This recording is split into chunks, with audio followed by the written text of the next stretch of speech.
Welcome to Amplifying Leadership, a place where we talk with guests on their leadership journey and hear about what they think is key to becoming a great leader. My name is Tara Lehman, and I'm a partner, coach, and consultant at Twin Life Coaching and Business Services, of which Amplifying Leadership is a division. For our leadership clients, we support you through this podcast and various leadership services. To learn more about our division, Amplifying Leadership, and our community, please visit amplifyingleadership.ca. Today, I am welcoming Terry Tucker, an author and motivational speaker who believes in the power of a story to motivate, inspire, and help others lead their uncommon and extraordinary lives. Welcome to the show, Terry. Tara, thanks for having me on. I'm really looking forward to talking with you today. Great. Well, you probably, if you've been listening, know I like to hear what the leadership story is to start so that you can introduce yourself. So why don't you share a little bit about your leadership story? Sure. And I'm trying to figure out which one to pick, but I think I'll pick the opportunity I had to coach a girls' high school basketball team when we lived in Texas. I grew up, you can't tell this from looking at me, but I'm 6'8" tall, and actually went to college on a basketball scholarship. I have a brother who was an NCAA Division II college basketball All-American 2 years in a row, and was drafted by the Cleveland Cavaliers, the National Basketball Association. And then my youngest brother was a pitcher for the University of Notre Dame's baseball team. So our whole family was about athletics growing up. My mom and dad, kind of used to do the divide and conquer parenting thing where, I'd have a practice at one time and my dad would go to that and my brother would have a game at the exact same time. So I had the opportunity to coach a girls' high school basketball team when we lived in Houston. And it was a team that didn't know what it didn't know. I mean, they were perennial losers. They never expected to win. They were just out there kind of to have fun. And there's absolutely nothing wrong with it. You should absolutely have fun. But this whole leadership thing, especially for me, when I have no sisters, I went to an all-boys Catholic high school, and when I went to college at the Citadel, it was all male. So experiencing or having the opportunity to coach girls was certainly an opportunity for me to learn as well. Absolutely. Wow. That's amazing.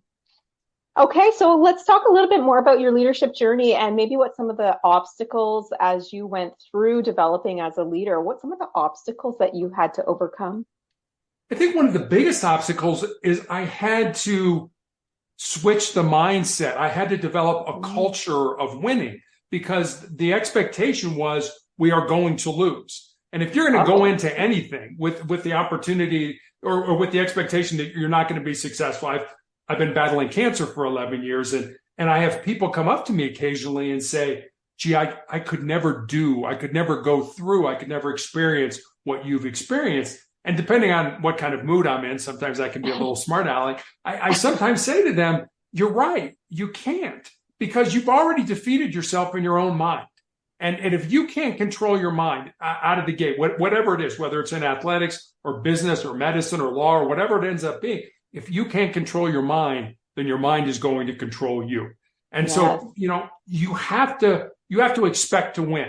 Because if you don't expect to win, why play the game? Why practice? Why go through this? Why not just roll the ball out there and get beat every game? So the biggest obstacle I had to overcome with these girls was to teach them that they deserve to win, that they were going to work hard to win. And it didn't matter on the scoreboard whether we won or lost. What mattered is, did you give your best effort? Because if you gave your best effort, I don't care what the score said. To me, you're a winner. I love that you brought up the mindset piece because a lot of people, and it's probably in us from years and years, millennial ago, how we just go to the negative. It's like a fight and flight type thing, and we even put that into our futures. I like to tell my clients, your future is not here. You can pick what path you want to take. Every choice is a new one. And so I really like that you brought that up. What challenges did you have with the girls in order for them to overcome that negativity that had been almost put into their minds because of perhaps losing the games? Well, it was developing a new culture. It was saying, okay, we are going to practice and we're going to practice in a certain way. These are the expectations that I as the coach, I as the leader expect of you. And in a lot of, especially established teams, you have usually the older players or the older people, and I don't mean old by age, but more experienced people on the team that say, hey, here are the expectations of our program. Here's what we value, and here's what we expect of you. And I didn't have to say that. I wouldn't have to say that as the coach. But in starting out and developing a new culture, you had to do all that. You had to say, this is what you will be on time. If you're on time, you're late. I used to always say, you better be here 10 minutes early. And if you can't be, I better hear about why. And if I had one rule, initially I had all kinds of rules, and I thought, this is ridiculous. And I came up with one single rule that you don't do anything, whether it's on the court or off the court, that reflects negatively on our team, on our school, or on you and your family. And I figured, well, that pretty much was a catch-all for everything. And I had people, I like, look, if you're going to be late for practice, I want to know why. I got to meet with the teacher, or, whatever that ended up being. Something came up. I'll give you a quick story. So we had been in a tournament, and the girls had missed some classes during this tournament. And so they had to make it up. And two of my players had to take a test that they had missed during the tournament. And so I get a call right before practice one day, and it's like, Coach, so-and-so and I are going to be late for practice. I'm like, okay. I said, why are you going to be late for practice? Well, we have to go up in front of an honor board. I said, excuse me? Wow. I said, are you the subject of the honor board, or do you have to sit on it to make a decision? No, we're the subject of it. I said, okay, when you get to practice, you come and talk to me. And I took them into the athletic director's office, and I'm like, what's the deal? Basically, the test they missed that they retook, they cheated on, even knowing that the teacher was going to throw the test out because the rest of the class did not do well on it. And my question to them after we talked was, knowing what you know now, knowing what the expectations were, and knowing that the teacher was going to throw that test out, would you do anything differently? And the scary thing was, they said no. Oh, wow. Like, you would cheat again? And I ended up kicking one of the girls off the team because I'd had some discipline problems with her. And the other one I suspended for 2 weeks, and she ended up quitting because she was friends with the other girl. But again, that's developing a culture. Here are things that we will accept, and here are things that we will not accept. And we will not accept cheating, whether it's on the test or in the game or in a practice, as part of our culture in this organization. And I love that you touch on culture, because that is a huge piece of any organization. If you want it to run smoothly, you need to have that great culture. And it does start with leadership, sometimes putting those boundaries in place so that people know what's expected. I was just doing a recording about meetings, and how to have more effective meetings means, as the leader, you're not late. You are on time every time, right? You stick to that agenda and you don't go late. You are respectful of those things. And so it speaks to what you're just saying as well. Like, it's about, what are those boundaries that are acceptable so that we can have a great culture? So I love that you brought that up. Culture is huge. I want to talk about communication with what you did with the culture. Can you help our audience understand how you used your leadership skills and the communication side of things to build a better culture within who you had left on the team? That's I mean, you lost a couple of people, and it was valid. So what happens next, right? What was that next step? I think one of the most interesting things that I learned, and I think you hit on a huge point, the importance of communication. And I remember reading a statistic here in the United States that out of the Fortune 500 companies, 163 of those companies are run by former members of the United States Marine Corps. And so I went back and I'm like, okay, why so many people? What does the Marine Corps do? How do they structure things? And communication was an incredibly important part of leadership and developing leaders, not just leaders that are officers, but non-commissioned officers and even corporals and privates in the organization. And I think the first thing you have to do is you have to tell them what needs to be done. And then instead of micromanaging, and you've probably seen this in your coaching, I mean, what happens when there's a problem? Okay, everybody gets together and the boss walks in and the boss sits down and says, okay, here's the problem. They state the problem. But then they say, well, here's how I think we should solve the problem. And they put something out there. And then it's like, okay, let's go around the room and talk about it. Now, unless you're an idiot, you're not going to say anything negative or contrary to what the boss has said. Yeah. But as a boss, you're probably not going to be getting the best information. The better way to do that is to come in as the boss, sit down, state what the problem is, and then be quiet and say, okay, let's talk about how we think we can handle this. Because as a boss, as a leader, many times you're not in the trenches. You're not one of those people that is involved day to day that's getting these things done. But the people around that table are. And they probably have some really good ideas about how we can fix this problem. So instead of you saying what you think, let them say what they think. So I think you tell them what you want to do. You give them an opportunity to come up with a plan, come up with a way to do that. You go back to them and say, okay, explain the plan to me. What are the resources you need? What things can I help you with? And then you say, okay, what's the time frame you think this will be done? Great. We've got an expectation here. Go do it. And then as the leader, I think the other part of that communication is to check in from time to time. How's it going? Are you having any obstacles? How can I help you? What resources do you need from me? I think leaders, we talk about leaders lead from the front. I think leaders do lead from the front, but I also think they lead from behind. Because a leader, I don't care who you are a servant to the people that you lead, not the other way around. Yeah, and I love those things that you're touching on. So I'm going to come back to follow up. But first, I want to talk about the empowerment. So I am a huge advocate for brainstorming within a team when there's a problem, especially, if you work like with manufacturers and stuff like that, but it goes to any team. It could go to your team, like the girls that you were coaching. You do state that problem, but don't give your response, because you're right. Everybody's just going to go, oh yeah, you have the best one because you're the boss.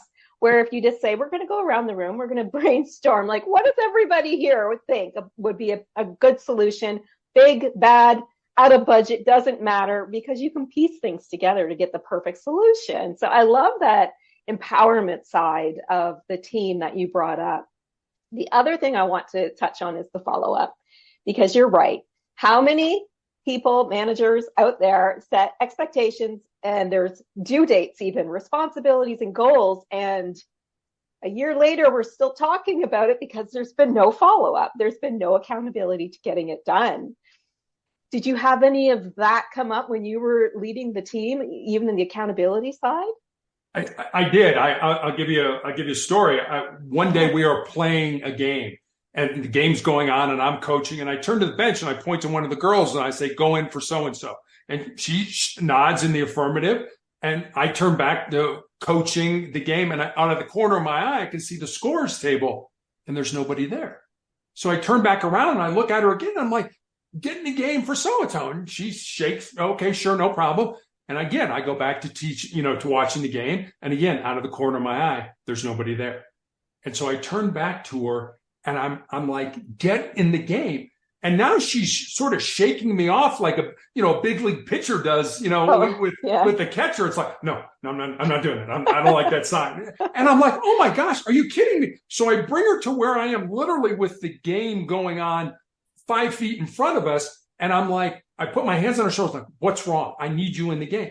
All of a sudden, the tears start. Uh-oh. And I'm like, okay, what's wrong? Tell me why you don't want to go in the game. And she was so overwhelmed by fear that if she went into the game and made a mistake, her friends in the stands would make fun of her when, they went to class the next day. And I had to remind her, I said, what about, yes, I understand you have friends in the stands, but what about your accountability to your teammates? You come out here every day, you make yourself better, and you work hard to make your teammates better as well. What about your accountability? What about them? The fact that I need you in the game right now, and you're basically telling me I'm not going to do that. Yeah, you're letting me down, but you're also letting your teammates down. And eventually, after a little bit of a psychology session, I got her to go into the game. But that was so foreign for me as a coach and as a male, because when I was playing basketball, it was like, practice was the time to say, hey, coach, when the game goes, put me in, please. You couldn't wait to play in the game. I never thought, well, if I make a mistake, my friends in the stands are going to make fun of me. It was, I never had that. I never experienced that. And it was just really, like you say, who are you responsible for? Who are you responsible to? Is it your Mhm. friends in the stands, or is it the other players on your team that you work with every day as well? And it sounds to me too, you learned a little bit of the difference between men and women during that time as well. The Absolutely. peer pressure on women, even in the business world, is huge. I mean, if you are in a male dominated industry, it can be very difficult to move up because there's expectations of you as a woman, or maybe there's that, not wanting to put women in leadership. So when you consider, what you learned from that, what would you say was the biggest outcome, the positive thing that she learned from that experience? I think I learned, and maybe I'm going to be a selfish here, the importance of self leadership. Yes, yeah. And I think of three things when I think of that. I think of sort of self awareness, remaining. What are your values? What do you hold dear, and are you remaining true to those values? Yeah. And I think the second one is self confidence, and that goes really back to, as a leader, knowing your strengths and weaknesses and not trying to push a bad situation where, okay, I don't really know about this. I mean, I had a female assistant coach, I had a male assistant coach, and sometimes I would go to the female assistant coach and I'm like, you need to handle this, because I knew Mm-hmm. that was not my strength. This is not something that I'm good at, but you are. And so could you Mm-hmm. please handle this for me? So self-confidence. And then I think the last thing is self-belief, in knowing that your personal or your core values are sound and that you live those every day. I mean, you've got to be Mm-hmm. able as a leader to walk the walk in addition to talk the talk. The worst leaders are in the world who say stuff over Yeah. here and then go do stuff that's over here that doesn't match the talk. Those are the worst Yeah. leaders in the world, and we've probably all experienced those. Yes, the do as I say, not the do as I do, Yes. right? You've got to lead by example. I want to quick touch on strengths and weaknesses because that is a big thing when you're looking at teams. And I like that you brought that up because it really is looking at what your strengths are, but also the strengths of your team members. So for you, the assistant coaches, knowing that one of them can help your team better than you because that is a weakness for you and a strength for her, utilizing that strength of another team member is vital in ensuring a great team culture as well, because you can learn and grow from each other, but also knowing where those strengths are with your team members is huge. Absolutely. So, and of course, in sports too, you're not going to put a player who's really weak in a spot that doesn't make sense for them to play, right? Right. So, I yeah, mean, I always used to tell my players, I'll treat you fairly, but I won't treat you equally, because you're not all equal. One of you is better at this. I'm going to make that person do that because they're good at it. I'm not going to put you in a situation where you're going to fail or where I'm setting you up to fail. But maybe you're good at something over here. Well, I'll put you in that role. And as a result, you will be successful in that. Your confidence will grow and you will grow as a leader, because I think the bottom line for a leader is to develop other leaders. It's not yes, about you. It's about making other people, or giving other people the ability or whatever to become a leader themselves. it's almost a mentoring Yeah, piece of mentor. our Thank job you. descriptions, right? Right. So let me ask you this: from the first day that you were there to, once they've developed a great culture and a great team, what was the team dynamic like? Was it, and how were there, I'm not saying that they won or lost, but did they make good improvements?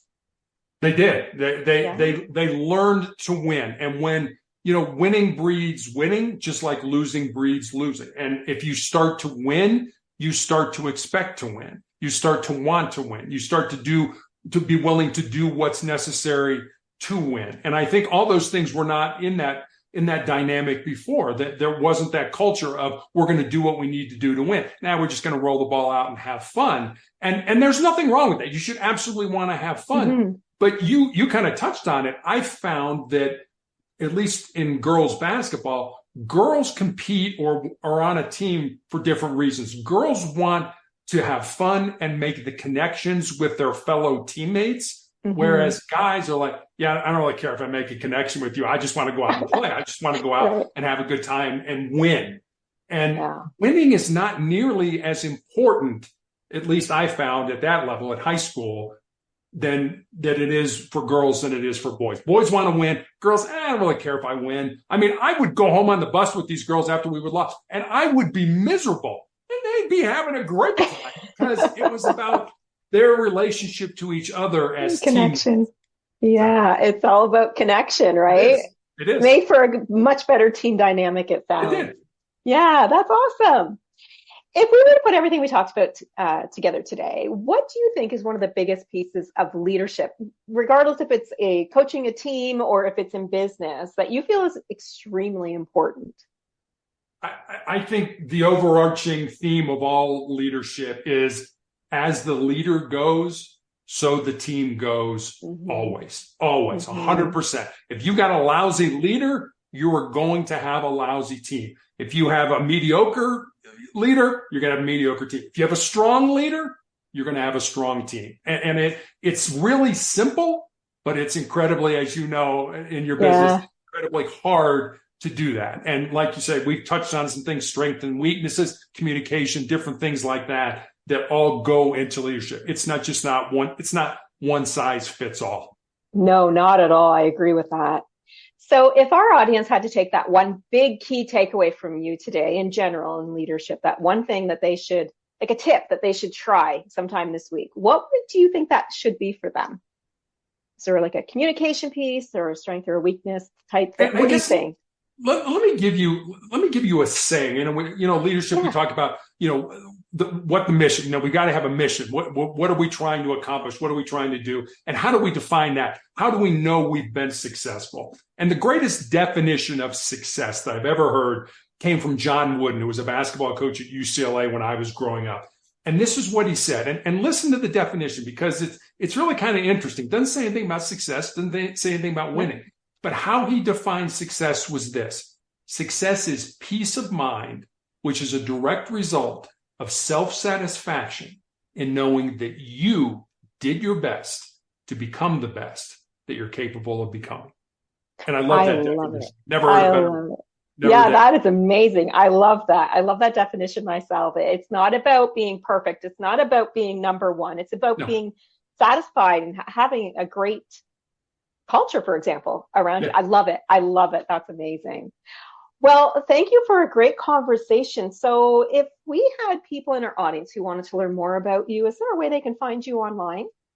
Sure. I have a blog called Motivational Check. Every day I put up a thought for the day. And with that thought comes a question about maybe how you could apply it in your life. On Mondays, I put up the Monday morning motivational message. I have recommendations for books to read, videos to watch. All that is at motivationalcheck.com. Thank you so much, Terry. It's been a pleasure having you on. Thanks for having me on, Tara. I appreciate it. Of course, thank you to our listeners. We both hope that you are taking away some key tips today from our conversation. Leaders do need to continually grow and develop for themselves and for their team. If you want support and development, or perhaps to join a community, please visit amplifyingleadership.ca, the Twin Life Coaching and Business Services Division. Until next time, please be safe and be an amazing leader or leader to be.